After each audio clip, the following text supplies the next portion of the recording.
Assalamualaikum warahmatullahi wabarakatuh. Apa kabar sobat sekalian? Jumpa lagi di channel Rama Teman ini. Kali ini kita akan membahas berita hangat dan masih hangat diperbincangkan, yaitu dari Ferdinand Huta-Hayan yang kembali lagi setelah keluar dari BUI.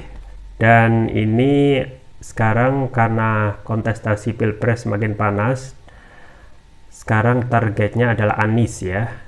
Sesuai dilansir oleh fajar.co.id, Ferdinand punya niat gagalkan Anies jadi capres.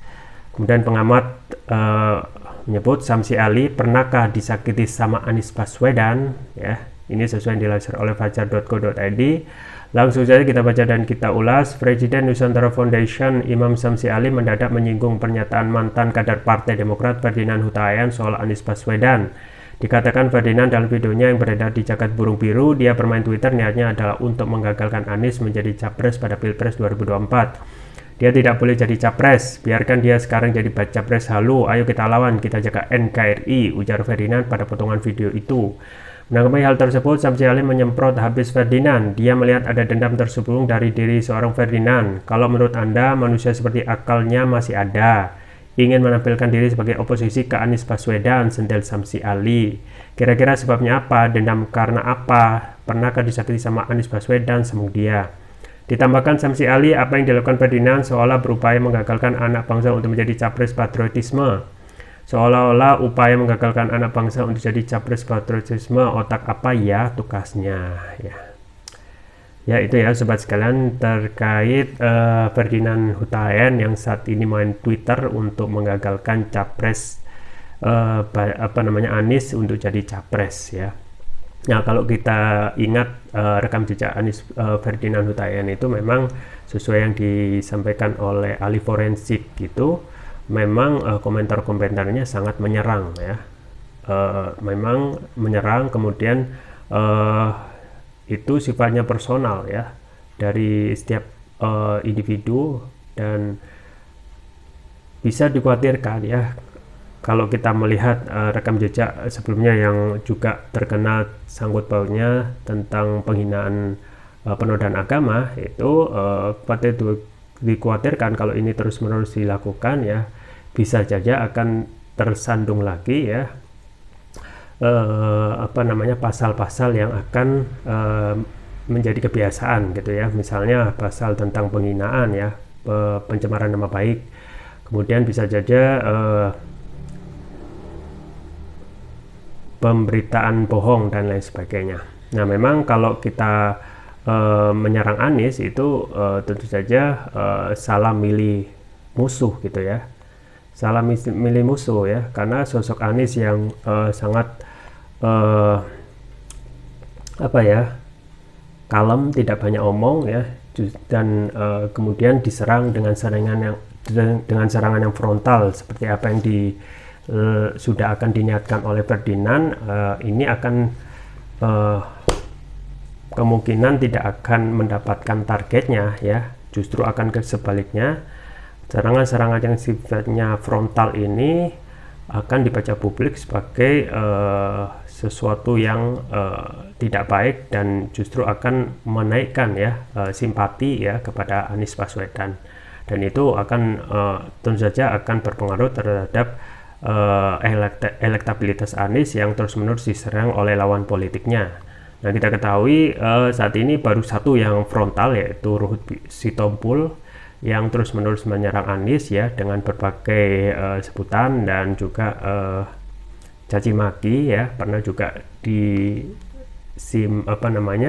ditampilkan foto Anies dengan pakaian adat Papua, dan kalau secara hukum sekarang itu ya kebiasaannya harusnya sudah bisa dijerat dengan pasal Undang-Undang ITE karena memang kita masih terlihat ya diskriminasi yang sangat kental ya, siapa yang menjadi pro dengan kekuasaan seakan itu bisa melenggang kangkung, dan siapa yang akan berposisi itu akan sangat mudah sekali diproses.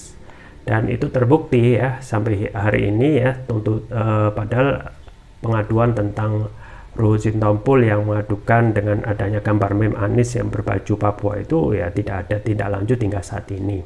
Nah, kemudian di satu sisi ya, misalnya untuk kasus Roy Suryo yang hanya kurang lebih sama seperti yang dilakukan Luhut, itu justru langsung diproses dengan cepat. Dan juga contoh-contoh yang lain, misalnya aktivis yang sudah sering ya dipermasalahkan ketika mengkritik kebijakan pemerintah dan juga undang-undang buatan DPR ya, undang-undang Omnibus Law ya, sangat mudah sekali dicokok dengan dikenakan pasal pasal ini ya, Trisula gitu ya, pasal berita bohong, pasal 14-15 Undang-Undang Nomor 1 Tahun 1946 tentang Peraturan Hukum Pidana, kemudian pasal 28 ayat 2 Undang-Undang ITE ya, tentang ujaran kebencian yang bermotif sara, dan juga yang terakhir itu pasal 156 KUHP ya. Jadi ini aja yang terus-menerus diserang, itu yang menyerang, itu yang sudah menjadi korban ya, Saigon dan Nainggolan ya, kemudian Jumur Hidayat gitu, Anton Permana, dan termasuk juga Edi Mulyadi dan lain sebagainya, itu ternyata memang tidak terbukti ya, dan hanya dihukum 9 bulan karena untuk kompensasi karena sudah menjalani masa hukuman yang seharusnya sudah bebas, karena sudah menjalani, ditangkap dulu, ditahan dulu ya selama kurun waktu 9-10 bulan, akhirnya hanya menyisakan waktu ya kurang lebih 9 atau 10 bulan yang seharusnya itu divonis bebas. Pun juga untuk ulama ya, sama ya, Habib Bahar bin Smith, Habib Rizik Sihab ya, dijerat dengan pasal ini. Nah, untuk Ferdinand ya, sesuai yang kita lihat ya, rekam jejak dari komentar-komentar di tweet itu memang benar-benar frontal dan ekstrim dalam hal menyerang individu seseorang gitu ya, termasuk saat ini ketika musimnya Pilpres ya, tentu saja kita berbelok arah ya sedikit untuk menyerang siapa yang akan menjadi tren ya. Nah, saat ini yang tentu saja menjadi tren adalah siapa yang akan menjadi capres gitu ya, dan itu capres dan menjadi lawan dari istana, yaitu menjadi oposisi, yaitu saja Anies Baswedan.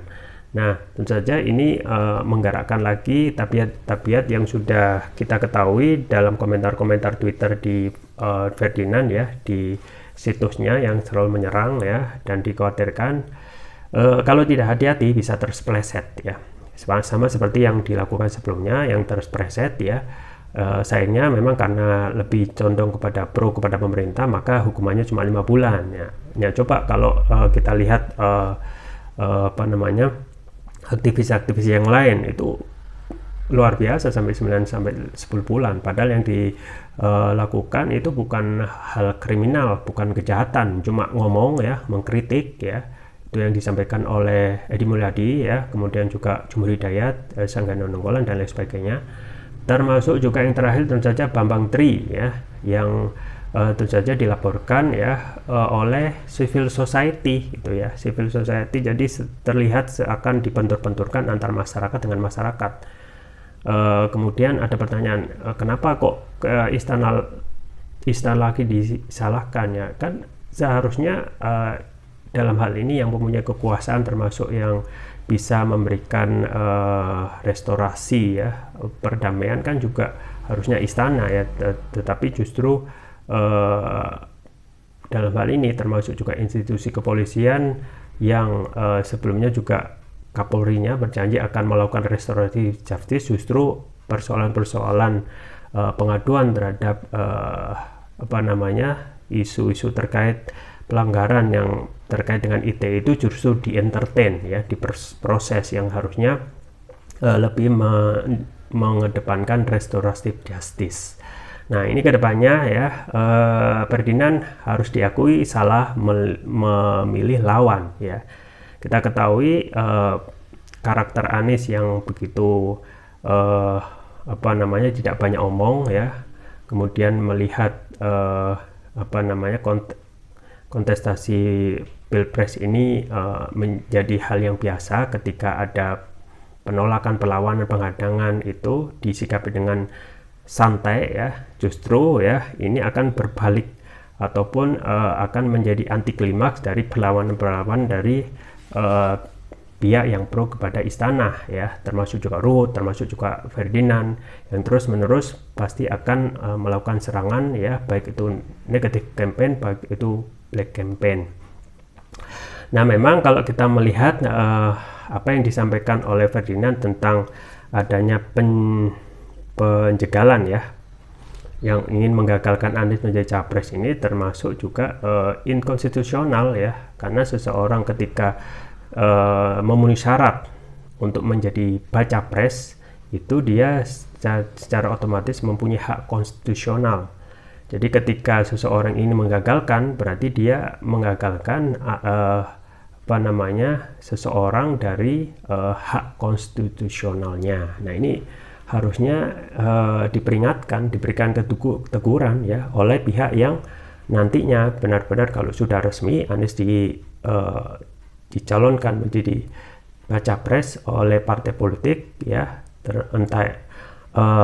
meskipun belum oleh deklarasi koalisi perubahan yang itu memerlukan syarat presidential threshold, tetapi itu masalah lain. Tetapi seseorang ketika memenuhi syarat dan berhak maju menjadi capres, itu hak konstitusional, tidak boleh dilakukan pengakalan ya untuk maju sebagai capres. Kalaupun ada ketidaksukaan ya, itu hal wajar, tetapi hal yang wajar itu sifatnya mengkampanyekan untuk tidak memilih, bukan mengkampanyekan untuk menggagalkan capres, karena capres itu merupakan hak konstitusional warga ya ketika memenuhi syarat untuk menjadi calon presiden. Nah, ini memang patut dicurigai gitu ya, menjelang akhir atau menjelang pilpres ini dekat ya, yang kita ketahui pendaftarannya kurang lebih 10 bulan yang akan datang, yaitu Oktober 2023. Begitu banyak ya mobilisasi, baik itu secara civil society yang kemarin itu sempat terbongkar ya, masyarakat Koalisi Solo yang melakukan penolakan ya, ternyata terbongkar di situ ya. Ada berita online bahwasanya uang yang dipegang untuk koordinasi itu dilarikan oleh koordinatornya ya.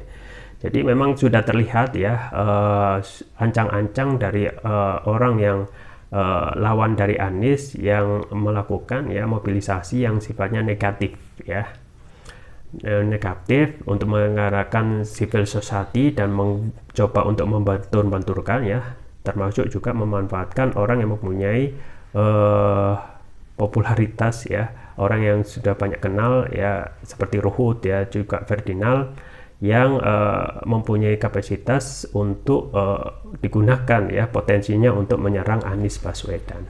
Nah, ini persoalan ya. Jadi satu hal ya, masyarakat itu sekarang sudah cerdas, bisa memilih siapa yang akan didukung atau tidak didukung.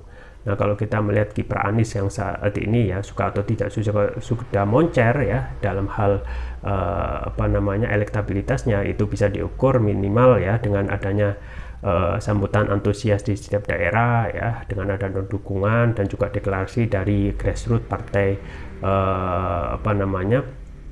pecahan dari partai yang ada di DPR ya, misalnya, itu juga luar biasa banyak. Pun juga ormas-ormas yang sudah mendeklarasikan, yang belum mendeklarasikan, yang tidak resmi itu juga banyak. Artinya kita harus fair ya dengan adanya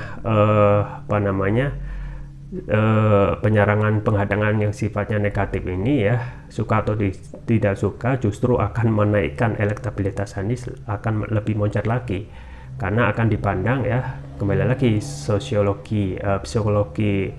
psikologi orang Indonesia, kalau orang itu dirupakan sebagai orang yang dizolimi, maka dukungannya itu akan moncer dan dukungannya akan naik ya, karena ada posisi yang dalam tanda kutip dizolimi dengan adanya serangan-serangan yang dilakukan oleh lawan politik Anies.